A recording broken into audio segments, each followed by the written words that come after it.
Okay, welcome back to the beer room. This is KC, you're in the beer room, and this is the Big Beer Show. So on today's show, we'll be looking at the Marty Sheargolds, the Triple M Shock Jock versus the Matilda. What's happened there? We've got a 7 News interview with Hawkes Brewery and from Craig Laundy, the pub mogul, owns a lot of pubs in Sydney, or what they think on the tax excise. And we'll also be reviewing from Lycomia. We'll be reviewing this beer. This is Peroni Nastro Azzurro, coming straight out of that beautiful Italian town of Lycomia. We all know it well. We know it's brewed in Australia. We know that it's not the same as the original, but doesn't matter anyway. We'll be trying this beer. I haven't had this one for a long time, although I've had about 6 already tonight. So I've had the Peroni Red, but let's put the beer goggles on. So firstly, thanks for clicking this video. We'll quickly tell you about this beer. Like I said, it's not from Italia anymore. It's brewed under contract, and I think by these people here, Tui's, in Australia. It's 5%. It's in this little baby bottle, so a lot of you aren't going to be happy about that. And it's also a green bottle. But anyway, we'll crack her open if we have a bottle opener, which I always seem to lose out here. But anyway, we'll crack it open somehow. How about we get these pliers and we'll crack it open with these pliers. There we go. Pliers, done the job. So, like I said, we're going to be talking about a few things. We're going to be talking about the wokeism, as usual. The wokeism surrounding the Marty Sheargolds, what he said about the Matildas, and we're going to be talking a little bit about the beer tax excise. So, we'll have a bit of a sniff. It's losing that 10 pretty quickly. It is crystal clear. There's lots of carbonation. We'll have a whiff. Yeah, light. First you get a nice amount of sweetness, then a very light, grainy smell. So it smells like beer. You can't be disappointed with this one, I don't think. It's world famous. That's about the smell. It smells like beer, light, grainy, and a bit of sweetness. So that's the snatch. How about we get it down the hatch? But before we get it down the hatch, we'll just have a bit of a conversation about this Marty Sheargold, what he said about the Matildas, and how that affects you, or does it affect you, or do you not give a fucking brazoo? So anyway, let's get into it. So I got my computer here because I've got a useless memory. I scripted this. Some of it I've what do you call it? Filtered, whatever you like to call it. But anyway, it doesn't matter. I'll quote unquote. Here we go. So wokeism, is it at play again, or is it misogyny, or is it just comedy, or is it just freedom of speech? So in case you missed what Marty Sheargolds said on Monday's Drive show on Triple M, I'll play this audio thanks to the 7 Network. Have a listen to this. This is what he says about the Matildas. I'd rather hammer a nail through the head of my watch that. He's talking about the Matildas. You know what they remind me of? Year 10 girls. Now, I'm sorry to undermine the whole sport, but that's what I think of it, so you can stick it up your... So, I can't not agree with him. But anyway, I'll save that for a bit later. So, now, is he just saying what a lot of us believe? That they haven't been playing that not much with skill or direction? I believe he is. Is it painful to watch? I believe it is. When you're not winning and playing like 5-year-olds, which I prefer to watch, you're going to cop criticism, and it's deserved. Now, he is a shock jock. He's there to shock us. Tick, he done that. He's a comedian. He's there to make us laugh and forget about our everyday worries. Tick, yes, he's done that. Now, his comment began to gain traction on social media by current players, by ex-players, and other we so-called personalities, and the average punter as well. And he apologised for his comment, but this was not enough, and he got the sack by Triple M. So he's gone. Marty Sheargolds gone for having an opinion, for telling us what it's like to watch them. Sometimes they're pathetic. Sometimes they're just so absorbed, thinking they're so good, and they're not. It's not. It's not good to watch. You watch women's NRL. Those girls go out there. They thump each other. They can pass. They can kick. They can tackle. Soccer. My God. It's like just watching. Worse than 5-year-olds. Worse.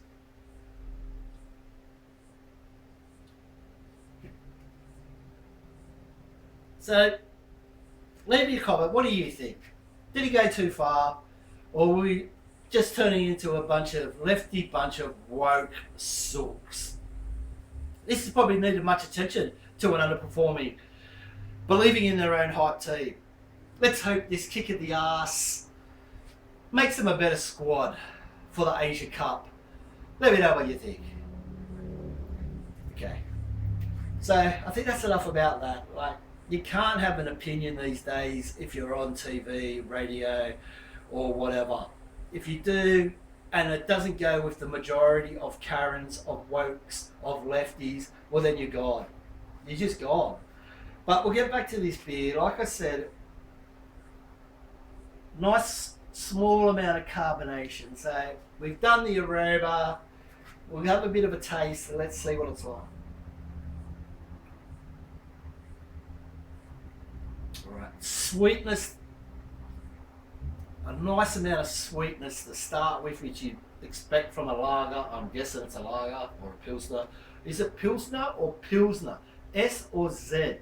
It's spelt with an S. So I'm going to say pilsner, not pilsner. So anyway, nice amount of sweetness, and then you get that nice grainy malty finish. It's not an overbearing beer. It's not an underwhelming beer. I guess it's just a good beer if you want to skull and drink heaps. Like I said, I'm under my 6th or something, and did I mention it's 5%? So they're starting to kick in after 5 or 6. So I reckon that's sessionable.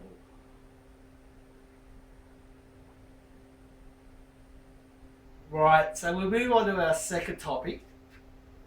Or have I finished with the first one? I think I have. Like, you tell me. Leave a comment. You tell me what you think about all this. So, next I saw on social media was an interview with Craig Laundy, the pub mogul, and the co-owner of Hawkes Brewery down there in beautiful Sydney. So Craig, he said the government this financial year will take $6.78 billion in excise tax.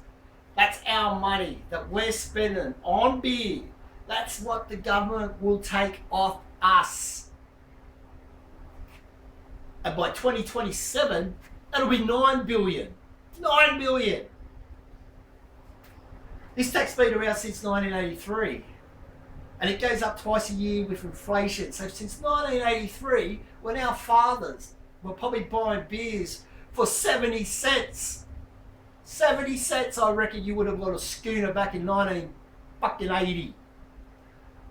Because I remember in the early 90s, I was paying about $1.60 maybe when I first started drinking. So this tax has just made beer go up, up, up, and up. Ever since 1983. Who we got to thank for that? I'll leave that for later. So, back to my story. He says this could bring the Albanese government to an end at the next election. But is it going to matter?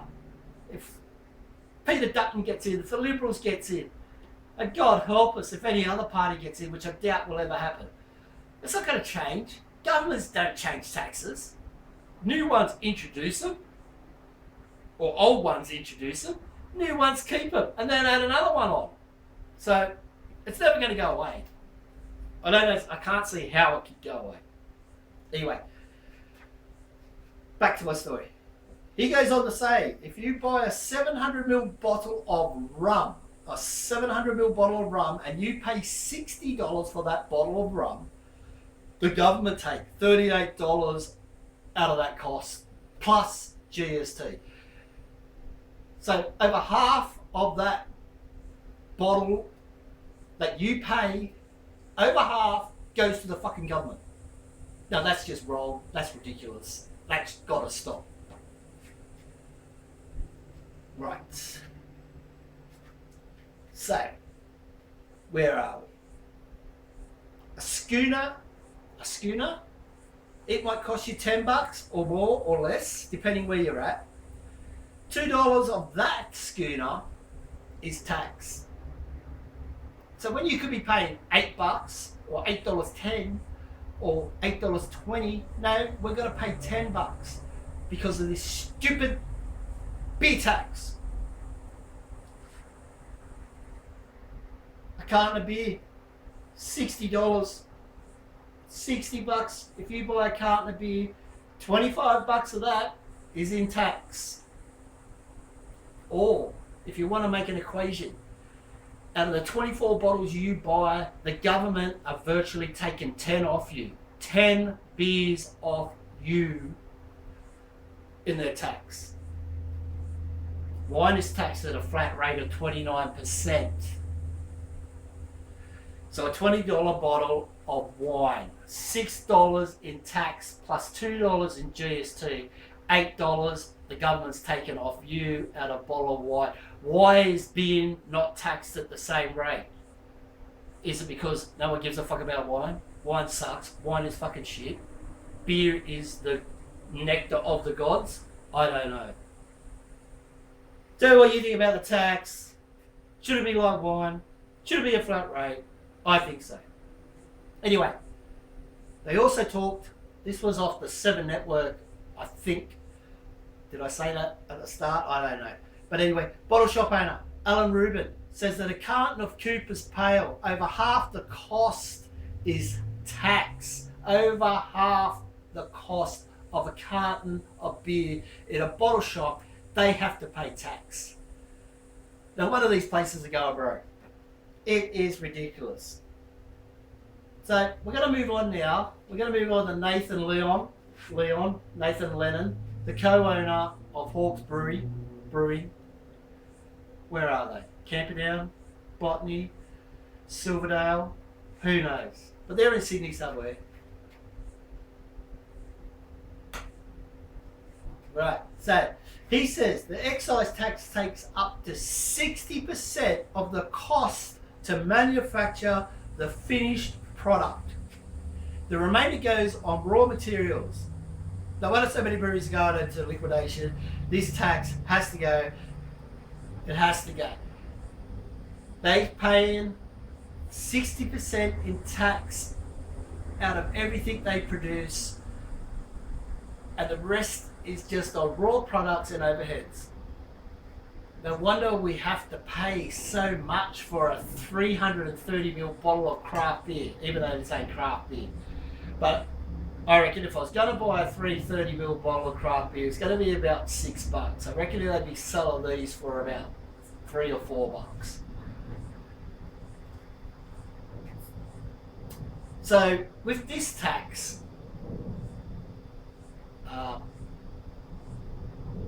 what's his name? Nathan Lennon from Hawkes Brewery. He's saying that it's killing the pub culture. It's killing the pub life. That old pub life that we all loved and enjoyed is slowly going because no one can afford to go to a pub and drink. it just costs too much. Like, if I was to take Mrs. Beer Room, here's Mrs. Beer Room, have a look at Mrs. Beer Room. She'll be doing it, she'll be shaking it, but she's not happy. If I took Mrs. Beer into the pub, it would cost us easily $200, $300. That's for food and that's for drinks. If we stay there at least six hours or longer. And probably more if you're going to throw a lazy 50 in the pokies. It's just out of reach these days for people. No wonder half the young guys, like my son and his friends, they all come around here, they all drink, they drink a shitload, and then they go out so they don't have to fucking spend money in pubs. And that's killing the pub industry. It's killing it. So, tell me what you think in the comments. What do you think about this tax excise? Tell me what you think about wokeism, about the Marty Sheargold. Look, I'm nearly out of beer already. Look, it's a good beer. It's unoffensive. It's easy to drink. I'll finish this off. Oh no, I'll just give you my rating first. Look, I'm going to give it out of 5. I'm going to give it a fucking solid 4 out of 5 because it's sessionability. It's 5%. The only reason it doesn't get a 5 out of 5 is because it's in a 330ml bottle, but then I guess if it was in a 375ml bottle, then we're just going to have to pay more for it. I think I paid about $55, and that could have been because I was a member of Dan's. I don't know. It was around the $53 to $55 range for 24 bottles of 330ml cans of 5% of beer. That's not even brewed in Italy. It's brewed in Lycomia. Anyway, thanks for joining me. It's a fucking sender from me, and until next time, you all get there, and you better send it.